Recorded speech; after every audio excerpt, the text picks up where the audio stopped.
ಎಲ್ರಿಗೂ ನಮಸ್ಕಾರ. ನಾನಿಲ್ಲಿ ಗೆಸ್ಟ್ ಅಲ್ಲ, ನಾನು part of the team. My popcorn films ಭಾಳ ಒಳ್ಳೆ ಹೆಸರು, ನಾನು ಕರುಣಾಕರ. ಈಗ ಇತ್ತೀಚೆಗೆ ಬರ್ತಾ ಇರೋ ಸಿನಿಮಾ ಟೈಟಲ್ಸ್ ನೋಡಿದ್ರೆ ಒಂದು ಫ್ಯಾಮಿಲಿ ಟೈಟಲ್, ಒಂದು ಫ್ಯಾಮಿಲಿ, ಅಪ್ಪ ಅಮ್ಮ ಮಕ್ಕಳು, ತಂದೆ ತಾತ ಅಜ್ಜಿ ಎಲ್ಲ ಬಂದು ಇಡೀ ಫ್ಯಾಮಿಲಿ ಕೂತು ನೋಡುವಂಥ ಒಂದು ಸಿನಿಮಾ ಈ ಕಾಲಘಟ್ಟದಲ್ಲಿ ಬರ್ತಾ ಇರೋದು ಭಾಳ ಕಡಿಮೆ ಆ ಥರ ಒಂದು ಫ್ಯಾಮಿಲಿ ಸಿನಿಮಾ. ಸೊ ಆರ್ಯ ತೇಜಸ್ ಆ ಥರ ಒಂದು ಕಥೆ ಮಾಡಿಕೊಂಡು ಸ್ವತಃ ನಿರ್ದೇಶನ ಮಾಡಿಕೊಂಡು ಮುಖ್ಯ ನಾಯಕನ ಪಾತ್ರ ಮಾಡಿ ಅವರಿಗೆ ಬೆನ್ನೆಲುಬಾಗಿ ನಿಂತ ಸಂತೋಷ್ ಸುರೇಶ್ ಭಾಳ ಅಚ್ಚುಕಟ್ಟಾಗಿ ಸಿನಿಮಾ ಮಾಡಿದ್ದಾರೆ. ಅವರ ಹೆಂಡತಿ ಪಾತ್ರ, ನಾಯಕಿ ಪಾತ್ರ ಭಾರ್ಗವಿ, ರಾಧಾ ಭಗವತಿ. ನಾನು ಬೇರೆ ಸೀನ್ಗಳು ನೋಡಿಲ್ಲ, ಟ್ರೈಲರ್ ನೋಡಿದೆ. ಮತ್ತು ಸಾಂಗು ತುಂಬ ಚೆನ್ನಾಗಿ ವರ್ಕೌಟ್ ಮಾಡಿದ್ದಾರೆ, 3 ಸಾಂಗು. ಚಿತ್ರ ನಿರ್ದೇಶಕ ಹೇಗೆ ಹಣಕಾಸಿನ ತೊಂದರೆ ಮತ್ತು ಒಂದು ಫ್ಯಾಮಿಲಿ ಮದುವೆ ಮಾಡಿಕೊಂಡು ಒಂದು ಮಗು ಆಗಿರುತ್ತೆ, ಹೇಗೆ ತೊಳೆದಾಡ್ತಾನೆ ತನ್ನ ಕುಟುಂಬನ ಮುನ್ನಡೆಸ್ಕೊಂಡು ಹೋಗೋದಕ್ಕೆ ಅನ್ನೋದೇ ಈ ಚಿತ್ರದ ಕಥೆ. ನನ್ನ ಕತೆ ಬಂದು ಹೇಳಿದಾಗ ಭಾಳ ಇಷ್ಟ ಆಯಿತು. ನಾನು ಈ ಚಿತ್ರದಲ್ಲಿ ಒಬ್ಬ ಪೈಂಟ್ ಮಾಡುವಂಥ ಮೇಸ್ತ್ರಿ. ಸೊ ಕೊನೆಗೆ ಒಬ್ಬ ಒಳ್ಳೆ ಪೈಂಟರ್ ಅಂತ, ಒಬ್ಬ ಕಲಾವಿದ ನಿರ್ದೇಶನ ಮಾಡಬೇಕು ಅಂತ ಹೊರಡ್ತಾನೆ. ಅವನಿಗೆ ಹೇಗೆಲ್ಲ ತನ್ನ ಜೀವನದಲ್ಲಿ ತೊಡಕುಗಳನ್ನ ಅನುಭವಿಸ್ತಾನೆ ಅನ್ನೋದು ಕೊನೆಗೆ ನನ್ನ ಹತ್ರ ಒಂದು ಪೈಂಟ್ ಕೆಲಸಕ್ಕೂ, ಬಿಲ್ಡಿಂಗ್ ಪೈಂಟ್ ಕೆಲಸ ಮಾಡೋದಕ್ಕೂ ನಾವು ಮೇಸ್ತ್ರಿಗೆ ಅವನ ವ್ಯಾಲ್ಯೂ ಗೊತ್ತಿರೋದಿಲ್ಲ. ಇಲ್ಲೂ ಬಣ್ಣ ಬಿಡಿಸ್ತೀಯಾ, ಅಲ್ಲೂ ಬಣ್ಣ ಬಿಡಿಸ್ತೀಯಾ, ಪಾಪ ಬಣ್ಣ ಹೊಡಿ ಅಂದ್ಬಿಟ್ಟು ಕರ್ಕೊಂಡೋಗಿ, ಹೇಗಿದ್ರು ಕೂಲಿ ಬರುತ್ತೆ, ನಿನಗೆ ಕೆಲಸ ಗೊತ್ತಿದೆ ಅಂತಂದ್ಬಿಟ್ಟು ಬಿಲ್ಡಿಂಗ್ ಬಣ್ಣ ಹೊಡಿಸ್ತೀನಿ. ಈ ಥರ ಒಂದು ಪಾತ್ರ ನಂದು. ಸೊ ಭಾಳ ಅಚ್ಚುಕಟ್ಟಾಗಿ ಪ್ಲ್ಯಾನ್ ಮಾಡಿಕೊಂಡು ನನ್ನ ಸೀನ್ಗಳನ್ನೆಲ್ಲ ಭಾಳ ನೀಟಾಗಿ ಮುಗಿಸ್ಕೊಂಡ್ರು. ಹೇಳಿದ ಟೈಮ್ಗೆ, ಹೇಳಿದ ರೀತಿ. ನಿರ್ಮಾಪಕರಿಗೆ ನಿರ್ಮಾಪಕರು ಬರೀ ನಿರ್ಮಾಪಕರಲ್ಲ, ಒಂದು ಟೀಮ್ನಲ್ಲಿ ಒಬ್ಬ ಟೆಕ್ನಿಷಿಯನ್ ಆಗಿ ಸಂತೋಷ್ ಅವರು ಕೆಲಸ ಮಾಡಿದ್ದಾರೆ. ಈ ಟೀಮ್ನಲ್ಲಿ ನಾನು ಶೂಟಿಂಗ್ ಟೈಮಲ್ಲಿ ಅವ್ರನ್ನ ನೋಡಿದೆ. ಅವರ ಇಂಟ್ರೆಸ್ಟು ಮತ್ತು ಎಂಥೂಸಿಸಮು ಎಲ್ಲನೂ ಚಿತ್ರ ಚೆನ್ನಾಗಿ ಮೂಡ್ ಬಂದಿದೆ ಅಂತ ನಾನು ಅಂದ್ಕೊಳ್ತೀನಿ ಈಗ ಟ್ರೈಲರ್ ನೋಡಿದ್ಮೇಲೆ ಮತ್ತು ಸಾಂಗ್ಗಳು ನೋಡಿದ್ಮೇಲೆ. So all the best entire team. ಸೊ ಈ ರೀತಿ ಚಿತ್ರಗಳಿಗೆ, ಚಿತ್ರಮಂದಿರಕ್ಕೆ ಜನ ಬರಬೇಕು. ಇವತ್ತಂತೂ ಎಸ್ಪೆಷಲಿ ಸಿಂಗಲ್ ಸ್ಕ್ರೀನ್ಗಳು ನಡೆಯೋದು ತುಂಬ ಕಷ್ಟ ಆಗೋಗ್ಬಿಟ್ಟಿದೆ. ಆಡಿಯನ್ಸ್ ಕೊರತೆ, ಪ್ರೇಕ್ಷಕರ ಕೊರತೆ ತುಂಬ ಕಾರಣ. ಯಾವುದೋ ವರ್ಷಕ್ಕೆ 1 ಸಿನಿಮಾ 2 ಸಿನಿಮಾ ಗೆಲ್ಲುತ್ತೆ. ಈ ರೀತಿಯ ಸಿನಿಮಾಗಳನ್ನ ಫ್ಯಾಮಿಲಿ ಮಂದಿ ಮನೆಗೆ ಬಂದು, ಚಿತ್ರಮಂದಿರಕ್ಕೆ ಬಂದು ಸಿನಿಮಾಗಳನ್ನ ನೋಡಿ ಹೊಸ ನಿರ್ಮಾಪಕರಿಗೆ, ನಿರ್ದೇಶಕರಿಗೆ ಪ್ರೋತ್ಸಾಹ ಕೊಡಬೇಕು ಅಂತ ನಾನು ನನ್ನ 2 ಮಾತುಗಳನ್ನು ಮುಗಿಸ್ತೀನಿ. ನಮಸ್ಕಾರ. ಧನ್ಯವಾದಗಳು Karisubbu sir, thank you so much. ನಾನು ಸುಹಾಸ್ ಅವ್ರನ್ನ ಮಾತನಾಡಿಸ್ತೀನಿ ಟೆಕ್ನಿಕಲ್ ಟೀಮಿಂದ. ಎಡಿಟ್ರು ಈಗಲೂ ಫೋನಲ್ಲೇ ಏನೋ ಎಡಿಟ್ ಮಾಡ್ತಿದ್ದಾರೆ. ಸಿನಿಮಾ ಯಾಕೆ ಮಾಡ್ಬೇಕು ಅನ್ನಿಸ್ತು, ನಾನು ಕರುಣಾಕರ ಬಗ್ಗೆ ಏನು ಹೇಳ್ತೀರಿ? ಎಲ್ಲರಿಗೂ ನಮಸ್ತೆ. ತುಂಬ ವರ್ಷಗಳ ಕಾಲ ಒಂದು ಕನಸಿತ್ತು ನನಗೆ. ನಾನು ಒಂದು ಸಿನಿಮಾ ಮಾಡಬೇಕು ಅಂತ ಹಲವಾರು ಸಿನಿಮಾ ನೋಡ್ತಿದ್ದೆ. ಅದರಿಂದ ಆ ಕನಸೇನಾಯಿತು ಅಂದರೆ, ಒಂದು ಚಿಕ್ಕ ಮಕ್ಕಳಿಂದ ದೊಡ್ಡವ್ರ ತನಕ ಕೂತು ಒಂದು ಸಿನಿಮಾ ಮಾಡಬೇಕು ಅಂತ ಅನಿಸಿತ್ತು. ಆ ಕಥೆನ ಈ ನಮ್ಮ ಆರ್ಯನ್ ತೇಜಸ್ ಅವ್ರು ಕೊಟ್ಟರು. ತುಂಬ ಇಷ್ಟ ಆಯಿತು ಕತೆ ಕೇಳಿ. ಅದರಿಂದ ನಾನು ಮತ್ತು ನಮ್ಮ ನಮನ್ ನಾರಾಯಣ್ ಇಬ್ಬರು ಸೇರಿ ಈ ಸಿನಿಮಾನ ಮಾಡೋಣ ಅಂತ ಮಾಡಿದ್ವಿ. ಎಲ್ಲರೂ ಸಹಕರಿಸಿ, ಇದೇ ಥರ ಸಹಕರಿಸಿದ್ರೆ ನೆಕ್ಸ್ಟ್ ಇನ್ನೂ ಒಂದು ಬೇರೆ ಸಿನಿಮಾ ಮಾಡೋ ರೀತಿ ಸಹಕರಿಸಿ ಅಂತ ಕೇಳ್ಕೊಳ್ತಿದ್ದೀನಿ. ವೈಭವ್ ಸರ್ ಅಲ್ಲಿ. ನಾನು ಹೋಟೆಲ್ ಬಿಸ್ನೆಸ್ ಇದೆ, ಪತ್ರಿಕೋದ್ಯಮದಲ್ಲಿ ಇದ್ದೀನಿ ನಾನು. ಸಿನಿಮಾ ಅಂದ್ರೆ ಈಗ ಒಂದು ತಂದೆ ತಾಯಿ, ಹೀಗೇನಾಗುತ್ತೆ ಅಂದ್ರೆ, ಒಂದು ಮಕ್ಕಳು, ಒಂದು ಚಿಕ್ಕ ಮಕ್ಕಳು ತಂದೆಗೆ ಏನ್ ಕಷ್ಟ ಕೊಡ್ತವೆ, ಒಂದು ತಂದೆ ಆ ಮಗುಗಾಗಿ ಏನ್ ಕಷ್ಟ ಪಡ್ತಾರೆ, ಅದಕ್ಕೋಸ್ಕರ ಒಂದು ಚಿತ್ರನ ಮಾಡಿದ್ವಿ. ಇದನ್ನ ಇಲ್ಲ, ನಾನು ಆಕ್ಟ್ ಮಾಡಿಲ್ಲ ಸರ್. ಆಕ್ಟು ನನಗೇನು ಬೇಡ ಅಂತ ಅನ್ಸಿತ್ತು. ನೆಕ್ಸ್ಟ್ ಸಿನಿಮಾದಲ್ಲಿ ಆಕ್ಟ್ ಮಾಡ್ತೀನಿ ನಾನು.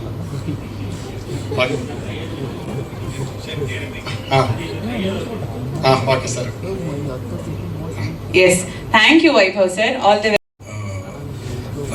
ನಾವು 5 ಗಂಟೆಗೆ ಸ್ಟಾರ್ಟ್ ಮಾಡಬೇಕಿತ್ತು, ಬಟ್ ಸ್ವಲ್ಪ ತಡವಾಯಿತು. ದಯವಿಟ್ಟು ನಮ್ಮ ತಂಡನ ಕ್ಷಮಿಸ್ಕೊಡಿ. ನಾನು ಕರುಣಾಕರ. ಈ ಸಿನಿಮಾ ಅಪ್ರೋಚು ಮೊದಲು ನನಗೆ ಆರ್ಯನ್ ತೇಜಸ್ಸು ತುಂಬ ಹಳೆ ಸ್ನೇಹಿತರು. ಇಬ್ಬರು ಡೈಲಿ ವಾಕಿಂಗ್ ಮೆಟ್ಸು. ಸೊ ವೀಕ್ಲಿ ಒಂದು ಸ್ವಲ್ಪ ಲಾಂಗ್ ಮ್ಯಾರಥಾನ್ ಮಾಡ್ತಾಯಿದ್ವಿ, ಒಂದು 25 ಕಿಲೋಮೀಟ್ರು. ಸೊ ಆ ಮೂಮೆಂಟಲ್ಲಿ ಹಲವಾರು ವಿಚಾರಗಳನ್ನ ನಾವು ಡಿಸ್ಕಸ್ ಮಾಡ್ತಾ ಇದ್ವಿ, ಸಿನಿಮಾ ಬಗ್ಗೆ ಇರ್ಬೋದು, ಎಲ್ಲ ವಿಚಾರಗಳು. ನನ್ನಲ್ಲಿ ಒಂದು ಸಿನಿಮಾ ಮಾಡಬೇಕು ಒಂದು ಆಸಕ್ತಿ ಇತ್ತು, ಬಟ್ ಮೂಲತಃ ನಾವು ತುಂಬ ಕೆಳಮಟ್ಟದ ಕುಟುಂಬದಿಂದ ಬಂದವರು, ತಂದೆ ಕೂಲಿ ಮಾಡ್ಕೊಂಡಿದ್ದವರು. ಸೊ ಆ ಮೂಮೆಂಟಲ್ಲಿ ಒಬ್ಬ ಕೆಳಮಟ್ಟದ ಕುಟುಂಬದಲ್ಲಿ ಬೆಳೀತಿದ್ದಂಥ ಹುಡುಗ ಸಿನಿಮಾ ಮಾಡಬೇಕು ಅಥವಾ ಸಿನಿಮಾ ಕೆಲಸಕ್ಕೆ ಜಾಯ್ನ್ ಆಗ್ತೀನಿ, ಆ ರಂಗಕ್ಕೆ ಹೋಗ್ತೀನಿ ಅಂದಾಗ ಆಬ್ವಿಯಸ್ಲಿ ಮನೇಲಿ ಏನು ವಿರೋಧ ಬಂತು ಅದು ನಮ್ಮನೇಲೂ ಕೂಡ ಬಂತು. ಅದಾದಮೇಲೆ ನಾವೊಂದು ಸ್ಟೇಜಿಗೆ ಬಂದಮೇಲೆ ಆರ್ಯನ್ ತೇಜಸ್ ಸ್ನೇಹಿತರಾದ್ಮೇಲೆ ಹೀಗೆ ಡಿಸ್ಕಸ್ ಮಾಡಬೇಕಾದ್ರೆ ಒಂದು ಕತೆ ಇದೆ ಹೀಗೆ ಆಗಿ ಅಂತ ಮಾತಾಡೋ ಸಿನಿಮಾದಲ್ಲಿ ಇದ್ದೀನಿ ನನಗೆ ಗೊತ್ತಿತ್ತು. ಆಗ ಈ ಕತೆನ ಹೇಳಿದ್ರು, ಸರಿ ಡೆವಲಪ್ ಮಾಡಿ ನೋಡೋಣ ಅಂದೆ. ಮಾಡ್ಕೊಂಡು ಬಂದಮೇಲೆ ಕೂತ್ಕೊಂಡು ಕತೆ ಹೇಳಿದಾಗ ಅದು ಎಲ್ಲೋ ಒಂದು ಕಡೆ ಅದು ನನ್ನ ತಂದೆ ಮತ್ತು ನನ್ನ ನಡುವಿನ ಒಂದು ಬಾಂಧವ್ಯನ ನನಗೆ ನೆನಪಾಯಿತು. ಸೊ ನನ್ನ ತಂದೆ ಕೂಡ ನನಗೆ ಅಷ್ಟೇ ಕಷ್ಟಪಟ್ಟಿದ್ದಾರೆ ಲೈಫಲ್ಲಿ, ಒಂದು ಕೂಲಿ ಮಾಡ್ಕೊಂಡು ಮೂಟೆ ಹೊತ್ಕೊಂಡು ಕಷ್ಟಪಟ್ಟಂತ. ಸೊ ಈ ಸಿನಿಮಾ ಫಸ್ಟ್ ಕೇಳಿದ ತಕ್ಷಣ ಅಟ್ಲೀಸ್ಟ್ ಅವ್ರಿಗೋಸ್ಕರ ಈ ಸಿನಿಮಾ ಮಾಡೋದು ಡೆಡಿಕೇಟ್ ಮಾಡೋಣ. ಈ ಥರ ಎಷ್ಟೋ ಫಾದರ್ಸ್ ಇದ್ದಾರೆ.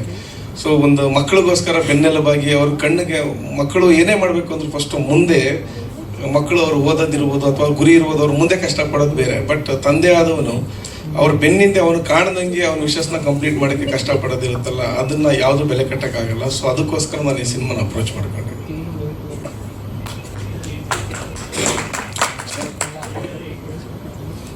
ಡೆಫಿನೆಟ್ಲಿ ಸರ್, ಇನ್ಫ್ಲೂಯೆನ್ಸ್ ಕೊಟ್ಟಿದ್ದೀನಿ. ಹೌದು ಸರ್, ಗೊತ್ತಿದೆ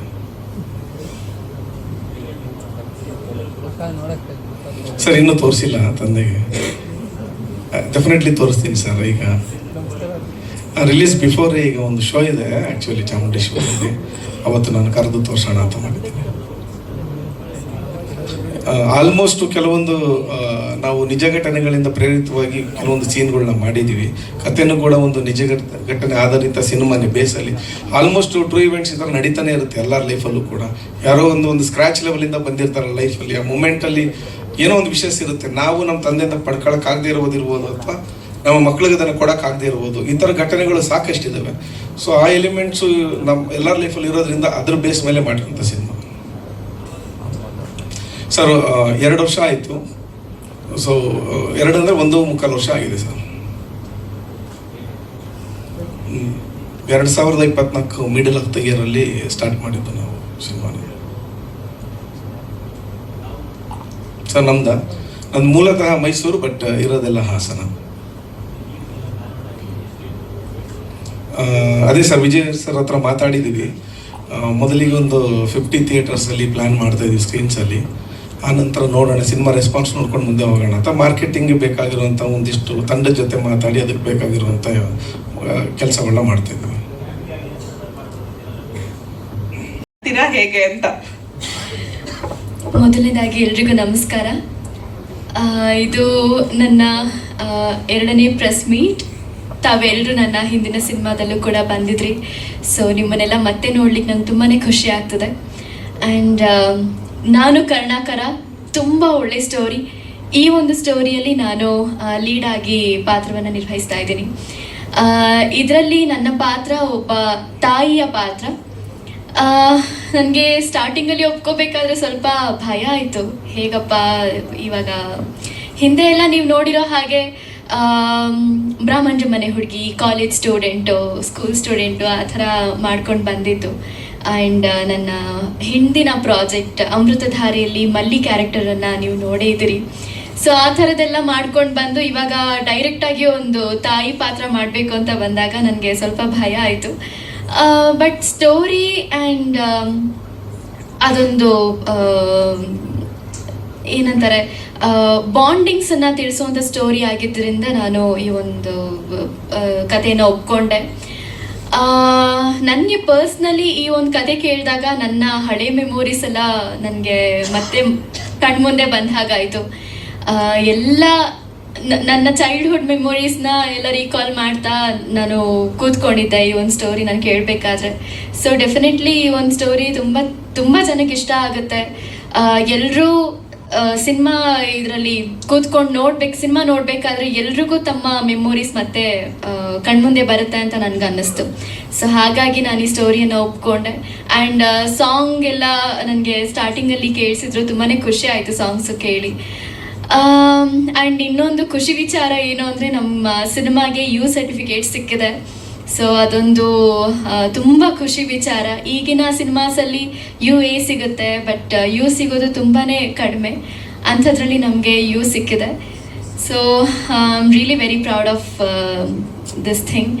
so thank you so much. ನಿಮ್ಮನ್ನೆಲ್ಲ ನೋಡಿ ನನಗೆ ಮಾತು ಹೊರಡ್ತಿಲ್ಲ, ನನಗೆ ಭಯ ಆಗ್ತದೆ, ಸ್ವಲ್ಪ ನರ್ವಸ್ ಆಗಿದ್ದೀನಿ. But thank you so much ತಾವೆಲ್ಲರೂ ಇಲ್ಲಿಗೆ ಬಂದಿರೋದಕ್ಕೆ, ನಮ್ಮನ್ನೆಲ್ಲ ಇಷ್ಟು ಸಪೋರ್ಟ್ ಮಾಡ್ತಿರೋದಕ್ಕೆ ತಮ್ಮೆಲ್ರಿಗೂ ತುಂಬ ಋಣಿಯಾಗಿದ್ದೀನಿ. Thank you so much.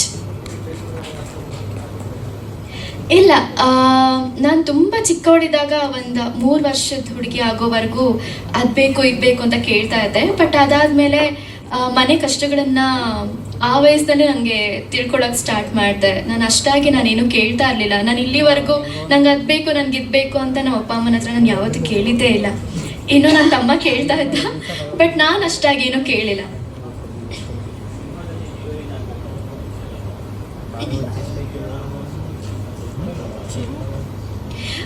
Sir, ಇದೇನಂತ ಅಂದರೆ ಪ್ರತಿಯೊಬ್ಬ ಪೇರೆಂಟ್ಸ್ಗೂ ಕೂಡ ತಂದೆ ಆದಂಥ ಕೆಲವೊಂದು ಕನಸುಗಳನ್ನ ಹೊತ್ಕೊಂಡಿರ್ತಾರೆ.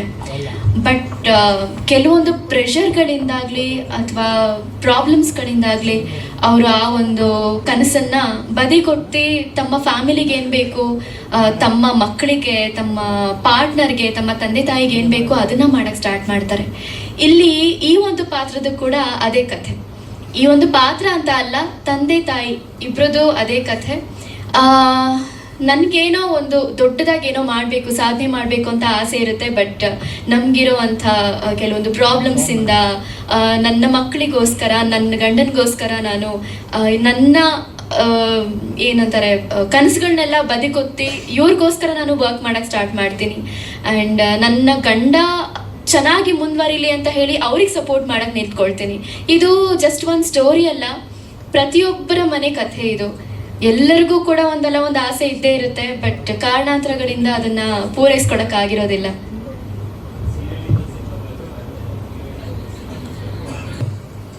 ಗುರು ರಾಘವೇಂದ್ರ, ಹಾಗೆ ತಂದೆ ತಾಯಿ, ಹಾಗೆ ನಿರ್ಮಾಪಕರು, ಹಾಗೆ ಮಾಧ್ಯಮ ಮಿತ್ರರ ಆಶೀರ್ವಾದ ಪಡಿತಾ ನನ್ನ ಮೊದಲನೇ ಭಾಷಣ ಇವತ್ತಿಷ್ಟು ಜನ ಮುಂದೆ ಮಾತಾಡ್ತಾ ಇದ್ದೀನಿ. ನನಗೆ ತುಂಬ ಖುಷಿ ಆಗ್ತಾ ಇದೆ. ಸೊ ಸುಮಾರು ಒಂದು 20 ವರ್ಷದ ಒಂದು ಸ್ಟ್ರಗಲ್ ಇವತ್ತು ನಾನು ಕರ್ಣಾಕರಾಗಿ ಎಲ್ಲರೂ ಮುಂದೆ ಬಂದು ನಿಂತಿದ್ದೀನಿ. ಇದು ಒಂದು ಪ್ರತಿಯೊಬ್ಬ ಫಿಲಿಮ್ ಮೇಕರ್ನ ಒಂದು ಕನಸು. ಆ ಕನಸು ಎಲ್ಲೂ ಕೂಡ ದಾರಿ ತಪ್ತಾನೆ ಇಷ್ಟು ವರ್ಷ ಆದ್ರೂ ಕೂಡ ಅದನ್ನು ನಿಧಾನವಾಗಿ ತಗೊಂಡು ಬಂದು ಇವತ್ತು ಈ ವೇದಿಕೆ ಮೇಲೆ ಬಂದು ನಿಂತು ಸೊ ನಿಮ್ಗಳ ಮೂಲಕ ಹಲವಾರು ಸ್ಕ್ರೀನ್ಗಳಲ್ಲಿ ನಾನು ಕರ್ಣಾಕರ ಬರ್ತಾ ಇದ್ವಿ. ಈ ನಾನು ಕರ್ಣಾಕರ ಸಿನಿಮಾ ಇದು ನಮ್ಮ ಸಿನಿಮಾ ಅನ್ನೋದಕ್ಕಿಂತ ಇದು ನಿಮ್ಮ ಸಿನಿಮಾ. ಪ್ರತಿ ಮನೆಯಲ್ಲೂ ಕೂಡ ನಡೆಯುವಂಥ ಒಂದು ಸಿನಿಮಾ ಇದು.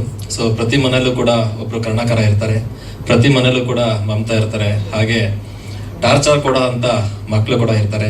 ಸೊ ಒಂದು ಬ್ಯೂಟಿಫುಲ್ ಆಗಿರೋ ಒಂದು ಇದು ಕತೆ. ಈ ಸಿನಿಮಾ ನಂದು 2ನೇ ಸಿನಿಮಾ ಇದು ಡೈರೆಕ್ಷನ್ ಅಲ್ಲಿ. ಸೊ ಮೊದಲನೇ ಮೂವಿ ಪಾರ್ಕ್ ರೋಡ್ 100 ರೂಪಾಯಿ ಅಂತೇಳಿ ಒಂದು ಚಿಲ್ಡ್ರನ್ಸ್ ಬೇಸ್ ಮೇಲೆ ಮೂವಿ ಮಾಡಿದ್ದು. ಸೊ ಈ ಒಂದು ಸಿನಿಮಾ ಮಾಡಬೇಕಾದ್ರೆ ಆಗ್ಲೇ ಸಂತೋಷ್ ಅವರು ಹೇಳ್ತಾ ಇದ್ರು, ನಾವು ಅವರು ಕೂಡ ಗೆಳೆಯರು. ಸುಮಾರು ಒಂದು 20-25 ಕಿಲೋಮೀಟರ್ ನಾವು ವೀಕ್ಲಿ ಒನ್ಸ್ ವಾಕ್ ಮಾಡಬೇಕಾದ್ರೆ ಅವ್ರಿಗೂ ನಮಗೂ ಸಿನಿಮಾ ಒಡನಾಟ ಸ್ವಲ್ಪ ಮಾತುಕತೆ ಆಗ್ತಾ ಒಂದು ಕಂಟೆಂಟ್ನ ನಾನು ಹೇಳಿದೆ. ಆವಾಗ ಅದನ್ನು ಡೆವಲಪ್ ಮಾಡಿ ಅಂತಂದ್ರು. ಆ ಡೆವಲಪ್ಪು ಇವತ್ತು ಇಲ್ಲಿವರೆಗೂ ಬಂದು ನಿಂತಿದೆ. ಸೊ ಭಯ ಆಗ್ತಾ ಇದೆ ಫಸ್ಟ್ ಟೈಮು.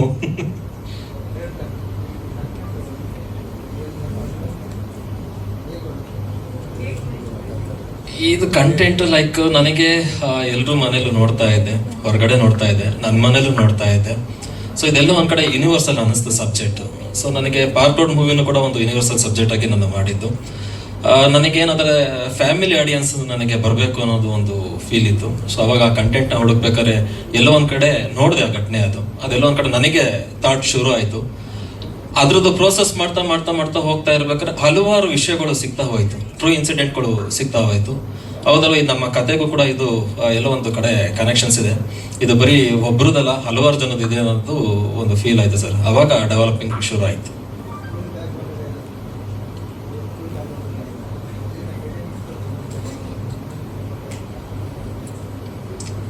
ಆ ಸ್ಕೂಲ್ ಪೇರೆಂಟ್ಸ್ದು ಅಂತಂದ್ರೆ ಲೈಕ್ ಅದು ಪಾರ್ಟ್ ಔಟ್ ಅನ್ನೋ ಸಿನಿಮಾದಲ್ಲೇ ತೋರಿಸಿದ್ದೀನಿ ಸರ್. ಬಟ್ ಮಕ್ಕಳಲ್ಲಿ ಇರೋಂಥ ಒಂದು ಏನು ಚಂಚಲತೆ, ಆ ತುಂಟಾಟಗಳೆಲ್ಲ ನೋಡಿದನಲ್ಲ, ಅವೆಲ್ಲವೂ ಕೆಲವೊಂದೆಲ್ಲ ಇದರಲ್ಲಿದೆ, ಸಿನಿಮಾದಲ್ಲಿದೆ. ಯಲಹಂಕದಲ್ಲಿ ಮಾಡಿದ್ವಿ ಸರ್, ಬೆಂಗಳೂರಲ್ಲಿ, ಮತ್ತೆ ಮೈಸೂರು ಮತ್ತೆ ಮೇಲ್ಕೋಟೆ ಮಾಡಿದ್ದೀವಿ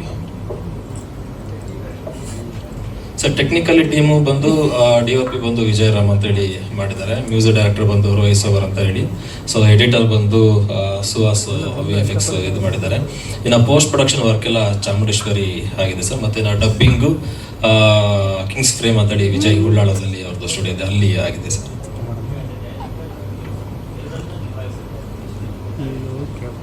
ಸರ್ ಚಾಲೆಂಜಿಗೆ ಅನ್ನೋದು ಪ್ರತಿ ಹಂತನೂ ಚಾಲೆಂಜ್ ಸರ್. ಬಟ್ ಕೆಲಸನ ಇಷ್ಟಪಡ್ತೀನಿ, ಕೆಲಸನ ರೆಸ್ಪೆಕ್ಟ್ ಮಾಡ್ತೀನಿ. ಸೊ ಆ ಕೆಲಸ ಇಷ್ಟಪಟ್ಟು ರೆಸ್ಪೆಕ್ಟ್ ಮಾಡಿದಾಗ ನನಗೆ ಅದು ಚಾಲೆಂಜಾಗಿ ಕಾಣಿಸಲ್ಲ, ಬಿಕಾಸ್ ನನಗೆ ಟೀಮ್ ಇತ್ತು. ಸೊ ಮೇಲಾಗಿ ಪ್ರೊಡ್ಯೂಸರ್ದು ಸಪೋರ್ಟ್ ಇತ್ತು ಸರ್. ಅವ್ರು ಸಪೋರ್ಟ್ ಕೊಟ್ಟಿದ್ದಕ್ಕೆ 2 ಕೆಲಸ ಆಯಿತು. ಇಲ್ಲ ಅಂತಂದರೆ ನನಗೆಲ್ಲ ಒಂದು ಸ್ವಲ್ಪ ಕಷ್ಟ ಆಗ್ತಾ ಇತ್ತು. ಬಟ್ ಟೀಮ್ ಚೆನ್ನಾಗಿತ್ತು ಸರ್. ಟೀಮ್ ಎಲ್ಲ ಥರದನ್ನು ಕೂಡ ಕೋಆಪ್ರೇಟ್ ಮಾಡ್ತಾ ಇದ್ರು. ನಾವು ಹೋಮ್ವರ್ಕ್ ಮಾಡ್ಕೋತಾ ಇದ್ವಿ. ಲೈಕ್ ನಾನೀಗ ಸ್ಕ್ರೀನಲ್ಲಿ ಆ್ಯಕ್ಟ್ ಮಾಡಬೇಕಾದ್ರೆ ಸೊ ಆ್ಯಕ್ಟ್ ಮಾಡಿ ಮಾನಿಟರ್ ಮುಂದೆ ಬಂದು ನೋಡ್ತಾ ಇದ್ವಿ. ಏನೋ ಚೇಂಜಸ್ ಬೇಕು ಅಂತಂದರೆ ಮಾಡ್ತಾ ಇದ್ವಿ. ಸೊ ಟೀಮ್ ಎಲ್ಲವೂ ಕೂಡ ನೋಡಿಕೊಂಡು ಇದು ಮಾಡ್ತಾ ಇದ್ವಿ ಸರ್.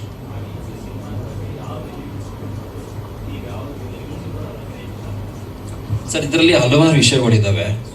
ಸೊ ಅದನ್ನು ನಾನು ಈಗ ಹೇಳೋದಕ್ಕಿಂತ ಸಿನಿಮಾ ನೋಡಿದ್ಮೇಲೆ ಅಲ್ಲ, ನೀವು ವೆಲ್ಕಮಿಂಗ್ ಹೆಂಗ್ ಮಾಡ್ತೀರಾ ಆಡಿಯನ್ಸ್